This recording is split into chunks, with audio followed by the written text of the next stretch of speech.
Is it possible to have a look at myself? Like, how do I? How it's work?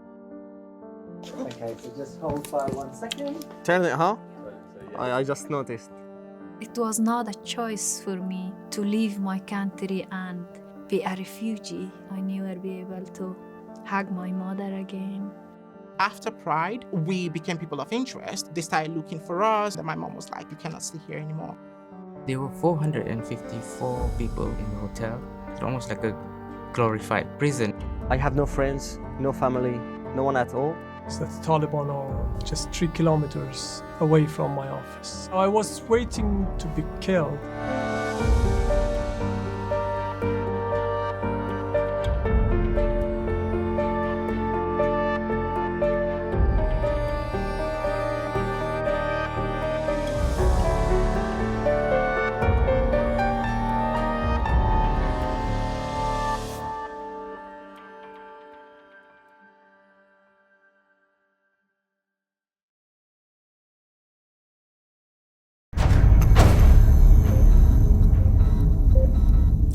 Hi and welcome to the Soho London Independent Film Festival.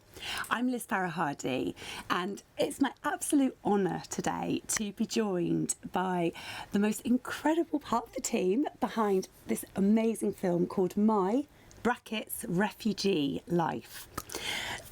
Zareth, who's actually a contributor of this amazing film. Thank so you. lovely to have you here. And Sam Forsdike, who is the director of this as well. So honoured to have you guys here because this film, I mean, what a beautiful, beautiful human story. It really is. It's just stunning. And I want to start actually with the title because I know it's very important, the refugee in brackets. And after watching it, I understand why, but I'd really like you to have a talk to me about why that is so important.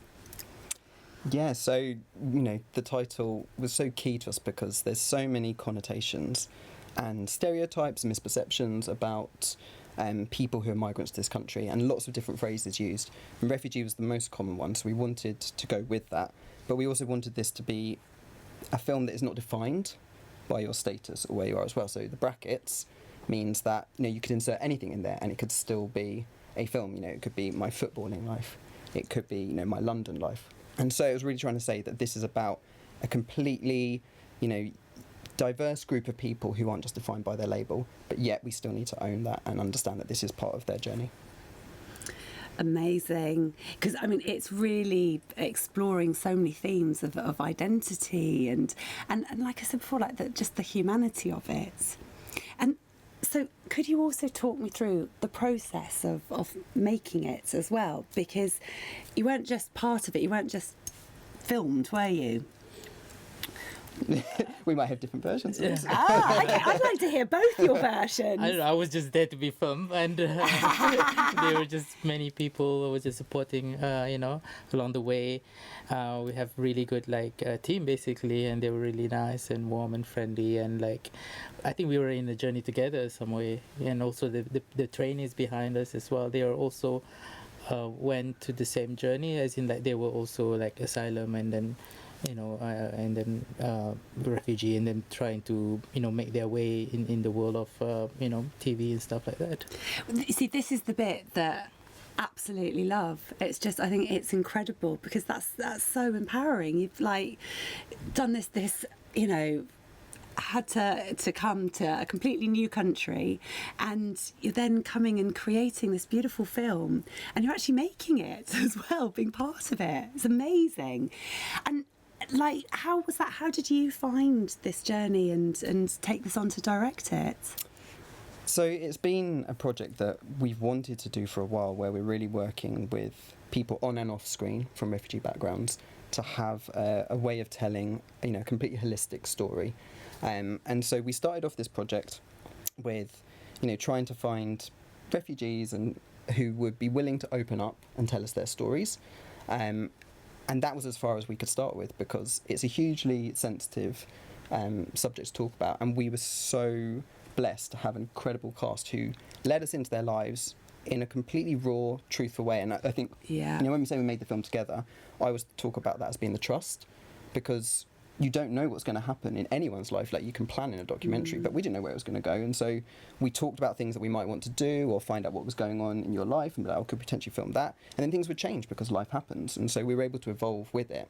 And I think that made it a really organic and natural experience. I mean, I think when we started the film, I definitely didn't think we would have someone who'd be doing stand-up comedy in it at all. I didn't know I was going to do that either. But, that's just a brilliant way of completely challenging what people might expect. Yes. And it's a really, really funny, but I also think really warm-hearted scene, which is about finding community, finding acceptance, expressing yourself in the way you want to as well.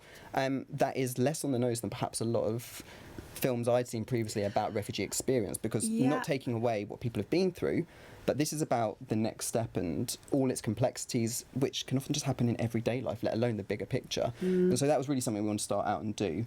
And yeah, these guys were just so inviting, and they'd be calling and messaging, be like, this is happening, can you come down? And be like, give us half an hour, we'll be there. And it really evolved, and I think hopefully that comes through, that it feels like we are just with them in their lives.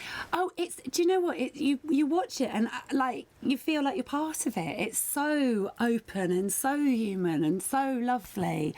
But also really informative. It's amazing. You should really play it at a festival. Can you help with that? Maybe.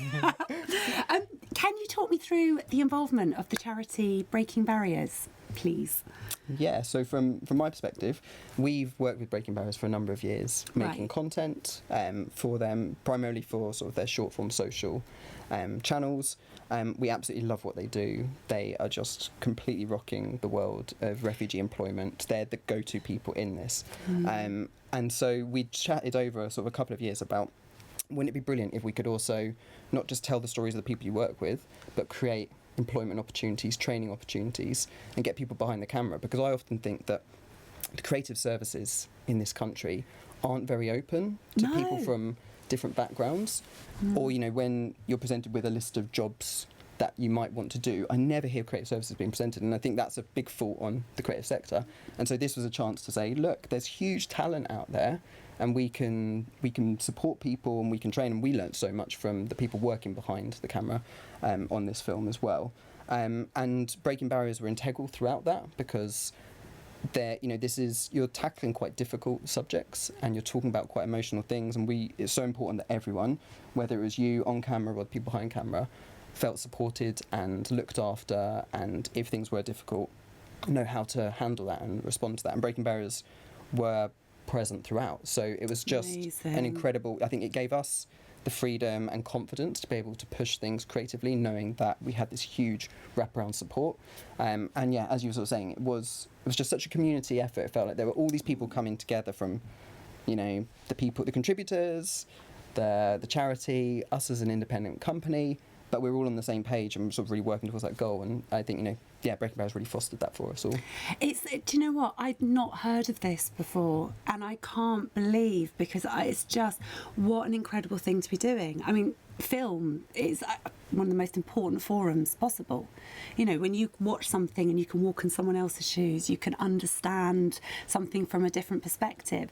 That's how you can all come together and make changes. And it's so exciting to hear about this. I mean, can people get involved to help support this?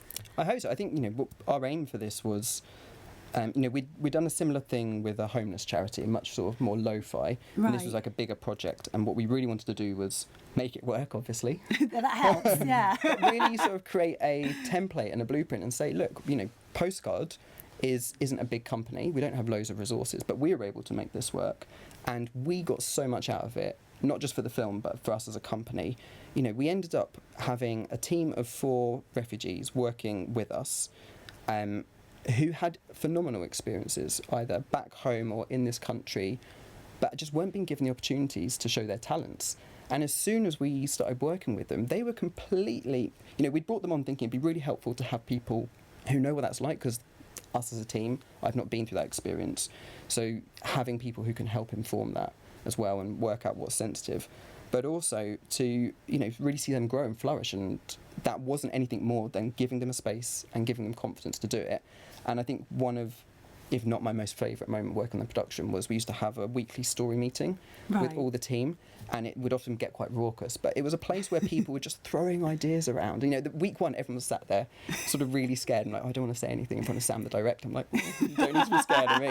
But then by week two, it just became, you know, we just had so many creative inputs and ideas, and it was an amazing experience. So I really hope that, you know, beyond this, the model of what we've done is replicable, and I'd love to see the industry sort of take it on and do it. That's fabulous. Oh, I feel really excited about this, about the possibilities. Sarah, how did you get involved in this? I was appointed as an ambassador for the Rainbow Migration, and then I think there was another organization that was like trying to get me involved, as in like to be part of it, but I wasn't sure in the beginning because it's really like exposing myself as a real person, and like, you know, it's empowering, but at the same time, like, there's a lot of, you know, baggages that comes with me, and then I was unsure whether this is the right thing for me to do, and to showcase to the world really like who am I as a person, and then like it takes a while for me to accept it and to be able to, like, you know, I spoke with Alex, my now ex. I'm single again. Anyone? Oops. Maybe I should have been single then. Easier. So like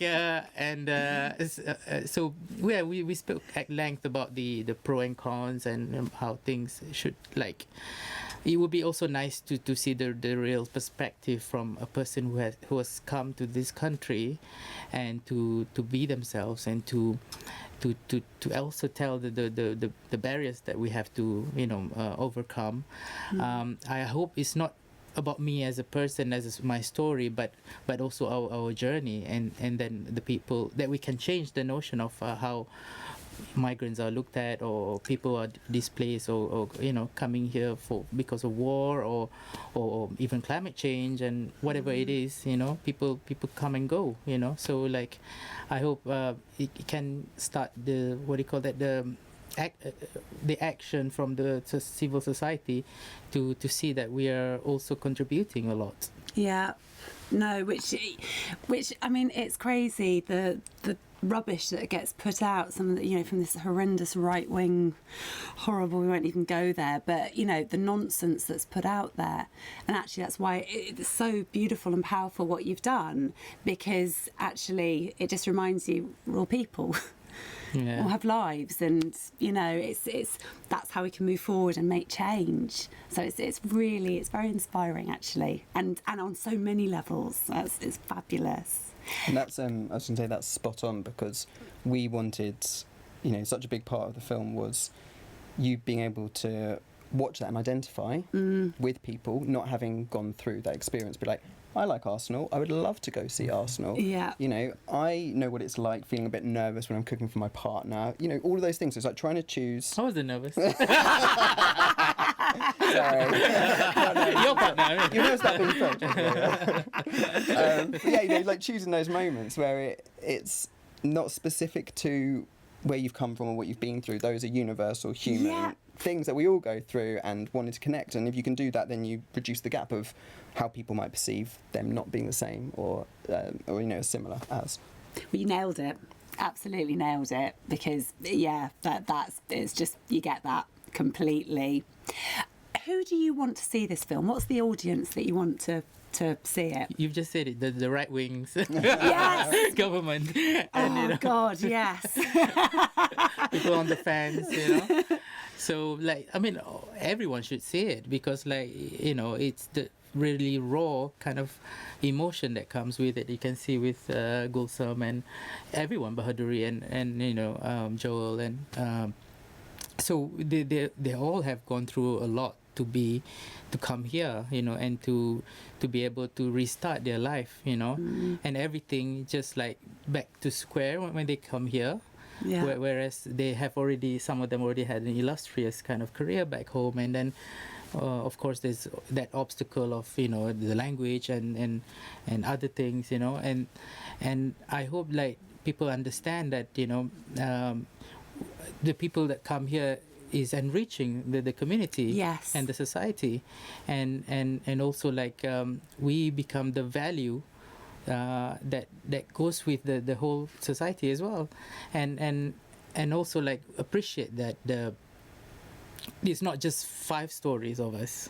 There's many of hundreds of thousands of stories, and you know, I hope that it can start a change of how the society can talk to us, communicate, and break that barriers. Yeah, no, absolutely. I couldn't agree more. Why the SohoLIFF? How is that going to help? Well, you know, Soho is an incredibly diverse, accepting part of London. It's known throughout the UK as a place where anyone is welcome, and that's what our film is about. So it feels it's brilliant to be in this, and obviously the pedigree of films that have gone through this before. Yes. Huge. And you know, this is, you know, one of the challenges we had was, you know, we would love to have filmed with people all over the UK, you know, to show the different experiences. But you know, for different reasons, we had to focus on London. But so, you know, this is a film about London. Yeah. It's, you know, navigating your way through. I'm not from London originally. You know, I remember what it's like coming and like being, what is this place? And like working it out. And I didn't have half the barriers or obstacles. But, you know, it's that, you know, it feels like it's a film of this place, of this time. And this is a great time to get it out and people watching it. Perfect. Well, we are so honoured to be screening this. I'm very, very excited about it. You have to make sure you watch this film because it's just amazing. And your stories, I mean, your resilience, 7 hours of walking each day. I just... Not every day. Wow, Yeah, it's just every even week. doing it once, and it's just like, honestly, you've got to watch this film. It's absolutely perfect. It really is. So the festival will be from the 25th of January until the 28th of January. Make sure you get your tickets and make sure you see this. So it's called then brackets, Refugee Life. It's amazing. Guys, thank you so much for making this, for the work that you're doing, and then for choosing us and giving us the honour of being able to screen this. Thank you. Thank you so much. Thank you. Thanks for having us. Cool. Watch it.